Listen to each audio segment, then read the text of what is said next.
MS Dhoni ஸ்டேடியத்துக்குள்ள வர ஆரம்பிச்சாலே பசங்க எல்லாம் பேய் பிடிச்ச மாதிரி கத்த ஆரம்பிச்சிருவானுங்க. சோ அந்த மாதிரி 25ல பயங்கரமா சாங் போட்டு தலைவனை உள்ள இறங்க விட்ட 3 சம்பவத்தை தான் இன்னைக்கு பார்க்க போறீங்க. எம்எஸ் தோனி ஃபேன்ஸ் மறக்காம இந்த வீடியோ ஷேர் பண்ணி விட்டுருங்க. தேர்ட் பிளேஸ்ல தலைவன் என்ட்ரிக்கு பாத்தீங்கன்னா படையப்பா பிஜிஎம் போட்டு ரீமேக்ஸ் பண்ணிருப்பாங்க டிசி மேட்ச் அப்போ சேப்பாக்ல. சோ இந்த என்ட்ரி யாருக்கெல்லாம் பிடிக்கும் கமெண்ட்ல சொல்லுங்க.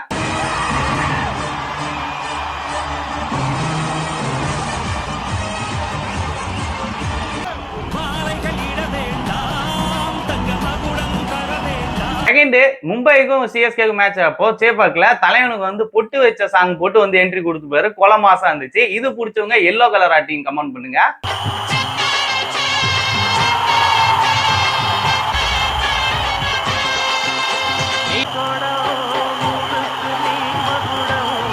ஸோ ஃபர்ஸ்ட் ஒன் பார்த்து முன்னாடி கிரிக்கெட் வீடியோஸ்லாம் பார்க்கணும்னு நினைச்சீங்கன்னா மறக்காம நம்ம ஐடி வந்து ஃபாலோ பண்ணி வச்சுங்க. ஃபர்ஸ்ட் என்ட்ரி தான் எனக்கு ரொம்ப பிடிக்கும். உக்கும் சாங் போட்டு கேகேஆர் கூட வந்து என்ட்ரி கொடுத்துருப்பாரு. ஒக்காலி செம்ம மாசா இருக்கும். அதுலயும் ஜடேஜா ஃபர்ஸ்ட் வந்துட்டு செகண்ட் பார்த்தீங்கன்னா எம்எஸ் தோனி உள்ள வர மாதிரி காமிச்சிருப்பாங்க.